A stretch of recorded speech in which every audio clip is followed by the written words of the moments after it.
Hi students, how are you? Hoping all of you are doing very well with your studies, and this is our channel Physics Gallery Ashna Binu. Okay, and we were discussing from the previous lectures, it's about units and measurements. That is, we were discussing about the physical quantities, measured quantities. So what are physical quantities? Any quantity that can be measured by using an instrument is called as a physical quantity. Any quantity that can be measured by using an instrument is called as a physical quantity. Okay. And in order to measure a physical quantity, we have already studied, we use some instruments. But sometimes instruments cannot be used to measure a physical quantity. We have to use some techniques to measure a quantity. For example, if the length of this pen is asked, we may use a scale to measure the length. So scale is an instrument which is used to measure this length. If the length of the board is asked, then we may use a tape to find the length. Okay. But if it is asked, find the distance between Earth to a particular star, it is also a length. The distance between Earth and a star is also a length. Can you measure this length by using some instrument? No, it is very difficult. In such case, we can employ some technique to find the distance. It's a very large distance, so we cannot use an instrument directly. Similarly, the question is to find the length or the thickness of an atom. Is it possible to take a tape and measure the length of an atom, the thickness of an atom? No. There also we can employ some techniques. Similarly, in each and every measurements, if an instrument is not usable to measure it, we can use some techniques, and today we are going to give you examples for such two techniques. Okay. And the first one is the measurement of a very large distance. We are going to measure the distance between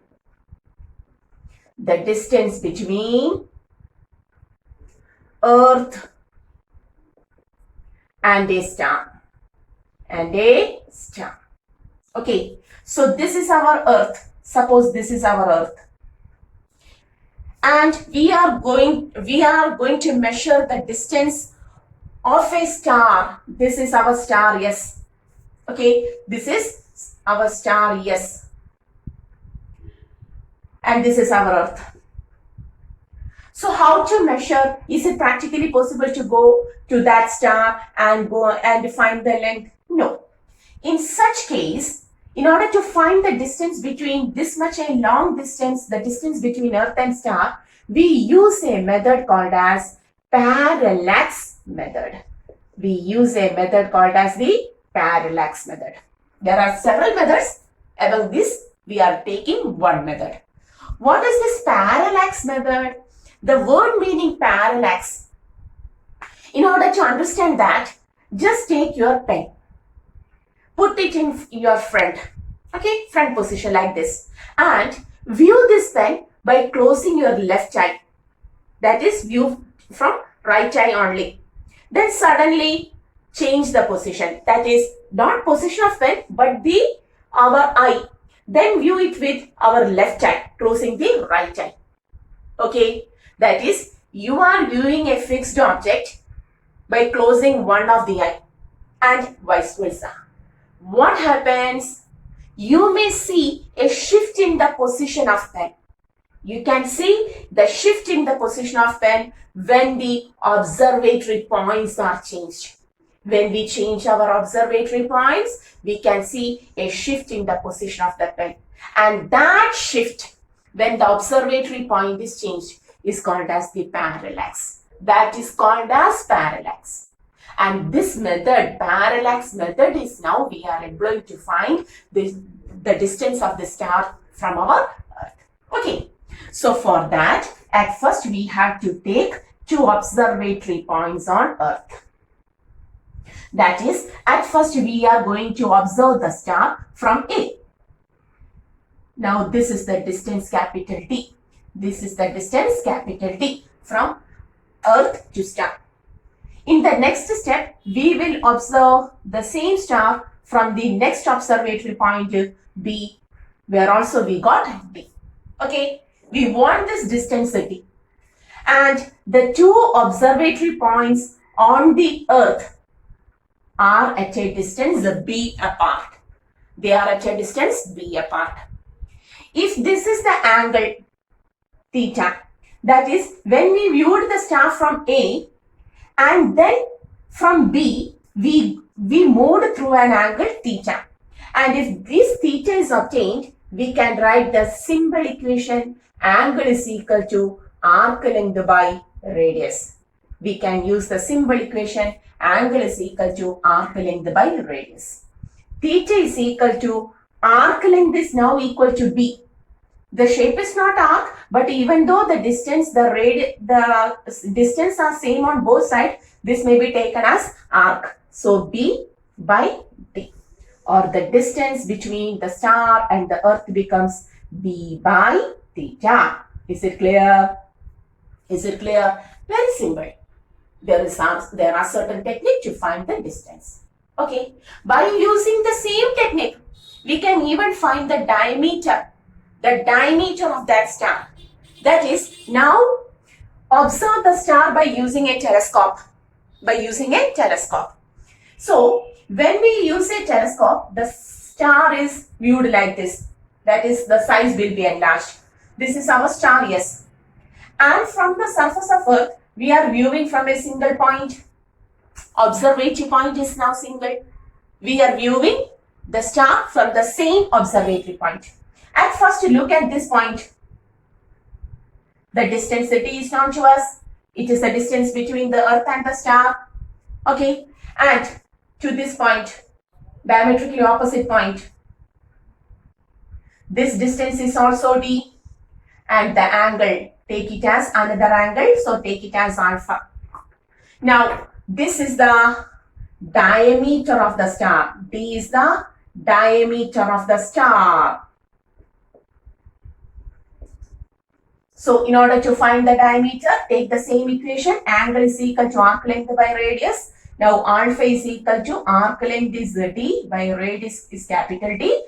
Therefore, the diameter of the star is equal to alpha into D.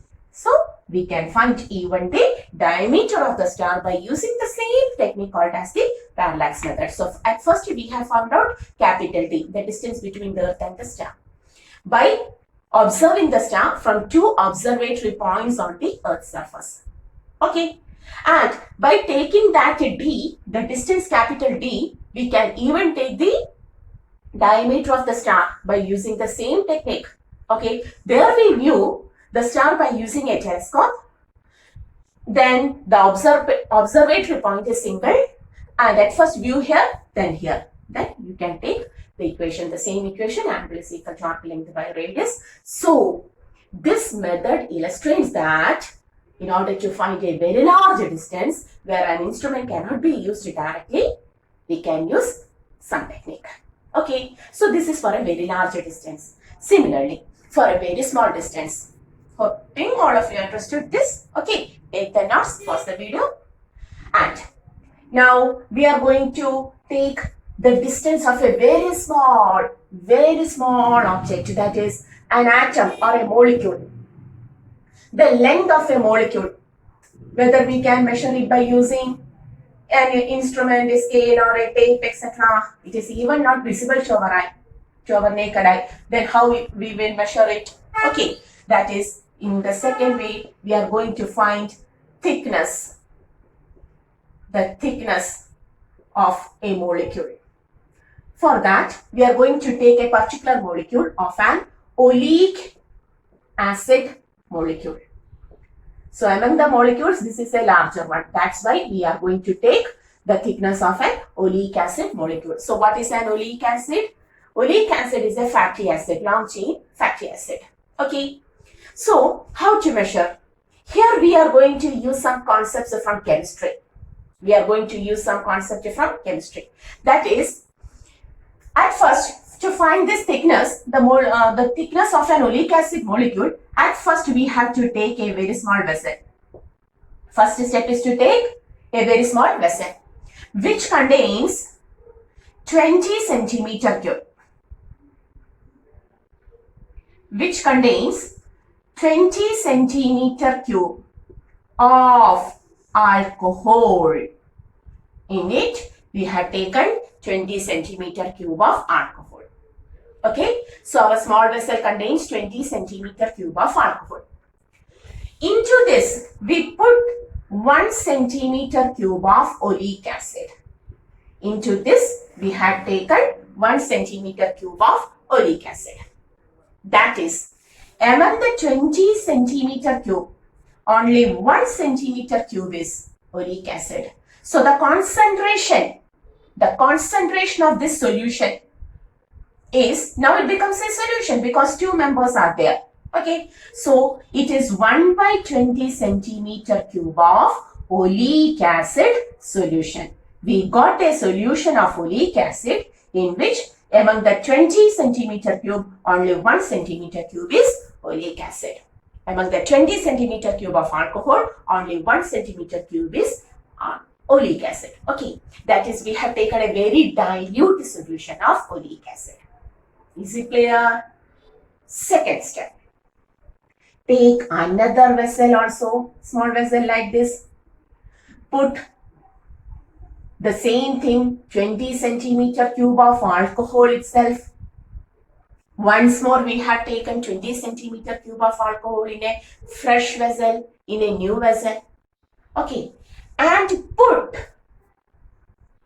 1 centimeter cube of, and put 1 centimeter cube of the already prepared oleic acid solution. What we have done? Now, in the 20 centimeter cube of alcohol, we are putting 1 centimeter cube of this solution. That is, from this solution, we are taking 1 centimeter cube and it is putting 20 centimeter cube of pure alcohol. So, now what is the concentration?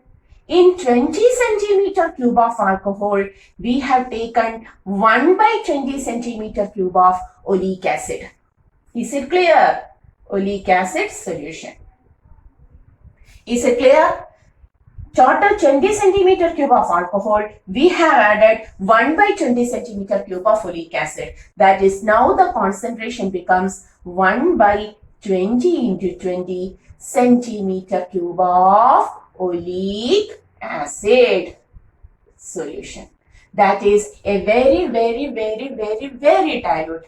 Among 400 particles, when 400 particles of alcohol 400 alcohol molecules are obtained, we can see 1 oleic acid molecule. So much, among 400 pupils, we can see only 1. Similarly, among 400 alcohol molecules, only one oleic acid molecule can be seen. Is it clear? Is it clear? For 400 alcohol molecules, only 1 oleic acid molecule is present. So much diluted solution is obtained. Why we are taking so diluted solution? Because we want a single molecule. Is it possible to take a single oleic acid molecule separately by our hand? No. We want a molecule. Therefore, we are taking this. Is it clear? Hoping up to this level, you understood. In the next step, take a large trough. Trough means vessel. Okay, a large trough. Trough means vessel. Vessel itself. Inside this, take water, pure water. Plenty of water. Okay, no measurement, plenty of water. Suitable amount of water. And so this is water. And on the surface of water, we are sprinkling a particular powder. We are sprinkling a particular powder called as lycopodium. Lycopodium powder. We are sprinkling lycopodium powder. Okay. And after sprinkling this lycopodium powder to the water surface in the large trough, put 1 drop of this very diluted solution of oleic acid. Now take 1 drop of this diluted solution and put it on the surface. What happens? Due to the presence of this lycopodium powder, the solution doesn't directly mix up with the water. But what happens? The oleic acid molecules forms a layer. The oleic acid molecules forms a layer like this. Okay. The oleic acid molecule forms a layer like this. Is it clear? Okay. In order to, that is, we don't have to mix this oleic acid solution with the water. For that, we have sprinkled our lycopodium powder, so that a small membrane of oleic acid spreads over the water surface. Is it clear? Is it clear? Now, this 1 drop of oleic acid solution makes a very small, alcohol in this solution dissolves into water, and oleic acid molecules forms a thin layer. Okay. Suddenly, measure the diameter. Measure the diameter of that thin membrane. If you get the diameter, you will already get the area of the membrane. Okay, you will get the area of the membrane. Is it clear? Pi r square, diameter by 2 r. We will get radius pi r square. Okay, is it clear? Suppose 1 drop contains n molecules of oleic acid. 1 drop, we have put 1 drop. 1 drop of this solution contains n molecules of oleic acid, and V is the volume of 1 molecule. Okay, then volume of membrane becomes N into V. V is the volume of one molecule. Our drop contains, 1 drop contains n molecules, so volume of membrane is equal to NV.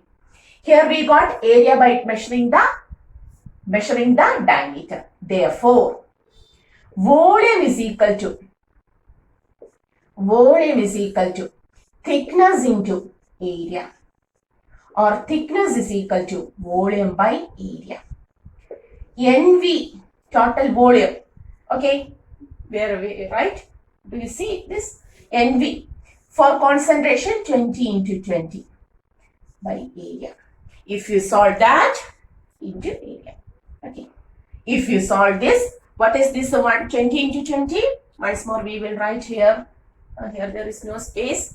So hoping I will write here. So we can write, now thickness is equal to total volume by total area. Volume is NV and its concentration is 20 into 20. NV for 20 into 20 molecules. Then by area. If you take this, you will find the thickness. Okay, you don't have any mathematical calculations here. This is we are illustrating this only to show you that there are several techniques to find the very small distance like this, thickness of a molecule, and also a very large distance like distance between the earth and a star. Okay, this is only to show you there are certain methods to find. If an instrument is not suitable to measure a distance, then we can use another technique. Similarly, in order to measure a huge mass, in order to take time, all of these can be taken by where we cannot use an instrument directly, we can find it by using some techniques. Okay, so what is the method here? At first we have taken 1 centimeter cube of folic acid in 20 centimeter cube of alcohol. Then again this solution, 1 centimeter cube of this solution is put into 20 centimeter cube of alcohol. Okay, then a large trough is taken in which a pure water is taken. 1 drop of this very diluted 1 by 20 into 20 centimeter cube of folic acid is put into it. Before that, a little bit of lycopodium powder is sprinkled so that mixing doesn't take place. Then what happens to the oleic acid molecule? It forms a thin membrane on the surface of water. Its diameter is measured. Then area of that much molecules is obtained. Then if V is the volume of one molecule, one drop contains suppose n molecules, then it becomes NV. Total area of the membrane, total area of so much molecules is equal to NV. Total area is capital A. Then how to take the thickness? Volume is equal to volume is equal to area into thickness, or thickness of a molecule is equal to total volume by total area. NV with concentration 20 into 20 into E will give the thickness. Okay, is it clear? That means or these two methods shows you that there are some techniques which are used to measure very small distance and also very large distance. So this topic proves that any physical quantity can be measured by using some instruments or some techniques. Okay, so today we are winding this video, and almost our topic of units and measurement, which is an introductory topic of our +1 physics, is over. Hope all of you are following the topic very clearly, regularly. Then only it becomes fruitful. Okay, and also if there is any doubt, you may ask it in the comment box. We will discuss in the next lectures on the next videos. Okay, so till the next video, in the next video we will come with a new chapter, our next chapter. Okay, until that, see you. Hoping all of you will do very well with your studies. And before winding up, once more, this is our channel, Physics Gallery, Asha Binu. See you.